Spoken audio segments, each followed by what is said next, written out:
मुनाफा वसूली के साथ फिलहाल कारोबार है। हमारे साथ ओएनजीसी के फॉर्मर चेयरमैन आर.एस. शर्मा जुड़ चुके हैं। मिस्टर शर्मा, बहुत शुक्रिया जुड़ने के लिए।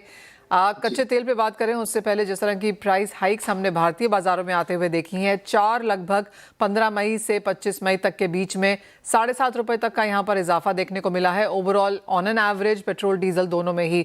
सबसे पहले तो इससे आप कैसे देखते हैं गिवन द फैक्ट कि कच्चे तेल में अच्छी खासी तेजी है और आगे जाकर इसके इम्प्लीकेशन, और आपको लगता है कि यहाँ से और तेजी अभी फ्यूल हाइक्स में बाकी है? बिल्कुल मनीषा, अभी अंडर रिकवरीज ये ऑयल मार्केटिंग कंपनीज की काफी ज्यादा है और they currently they are bleeding. I am sorry to say, अभी जितना उनको रिलीफ दिया गया है ये काफी नहीं है। तो कैसे उसका अंडर रिकवरीज को पूरा करेंगे, कितनी और कंज्यूमर के ऊपर बर्डन डालेंगे, ये सरकार क्या इसके बारे में सोच रही है। तो मैं थोड़ा मुश्किल में हूँ।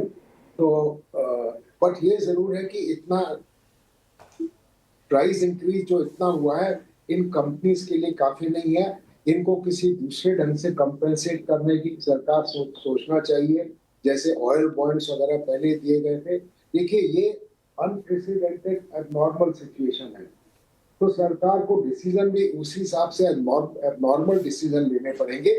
तो उसमें ये है कि इसको जो इस वक्त जो पेन है इस वक्त उसको स्टैगर करने के लिए एक ही तरीका मैं सोचता हूँ, जो कि सरकारें पहले भी कर चुकी हैं, ऑयल बॉन्ड्स देके उसका जो अभी जो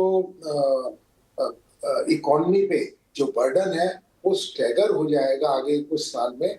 और अभी बैंकिंग सिस्टम हमारा काफी स्ट्रॉन्ग चल रहा है, ऑयल बॉन्ड्स वगैरह से कंपनियां वहां से जो है फिनांस करके अपना बॉटम लाइन को ठीक कर सकती हैं।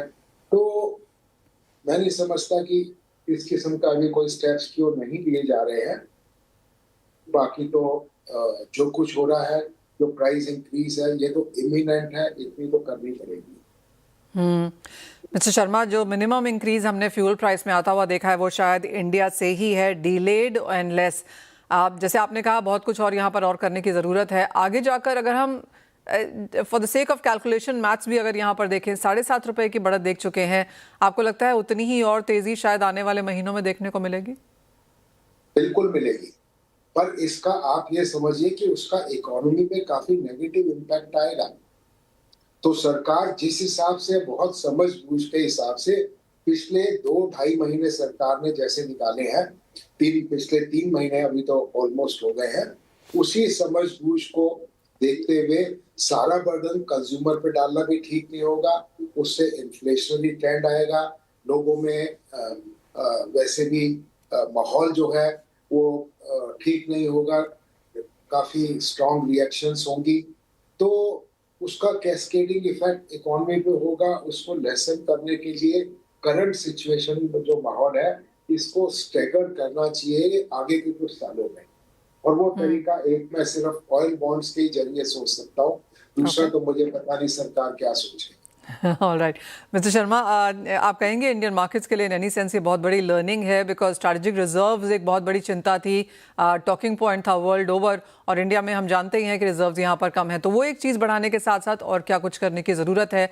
ये पूरा का पूरा कॉन्फ्लिक्ट हमें और क्या लर्निंग्स दे गया? देखिए मनीषा, बहुत कुछ करने को, हमारे स्ट्रेटेजिक रिजर्व्स अभी कितने दिन के लिए है? 19-20 दिन के लिए है। बाकी ऑयल रिफाइनरी जो है अपना स्टॉक रखती है वो है। और गुड थिंग इज अभी ये जो स्टेट ऑफ हॉर्मोन बंद तो हो गया है, बाकी दूसरे जगह से क्रूड हमको मिल रहा है। दुनिया में इस वक्त सप्लाई डिमांड की जो सिचुएशन है, जो क्रूड प्राइसेस की काफी कंफर्टेबल है, सप्लाई के फेवर में, सप्लाई बहुत है। तो ये कमी दूसरी जगह से पूरी हो रही है। सिर्फ ये है कि प्राइसेस काफी ज्यादा हो गए हैं और जो वेनेजुएला से, यूएस से, जो और लैटिन अमेरिकन कंट्रीज से जो ऑयल आ रहा है उसकी लैंडेड कॉस्ट काफी ज्यादा है, उसका शिपिंग टाइम काफी ज्यादा है। तो वो बर्डन रिफाइनरीज कैसे अब्जॉर्ब कर रही हैं उसके बारे में अभी कुछ इंफॉर्मेशन बाहर नहीं है। तो पर मैं समझता हूं कि looking to my past experience काफी तकलीफ वाला टाइम इस वक्त मिल रहा होगा आईओसी, एचपीसी, बीपीसी को।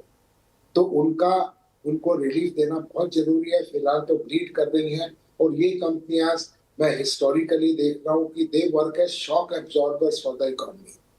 जब तकलीफ के दिन होते हैं ये सस्टेन करती है, बट शॉक अब्जॉर्बर भी कितना अपने आप का लोड ले पाएगा, उसको भी ऑयलिंग की जरूरत होती है। तो इस वक्त बहुत जरूरत है इन कंपनियों को सपोर्ट देने के लिए। Point taken. As always mister Sharma, बहुत शुक्रिया साथ जुड़ने के लिए।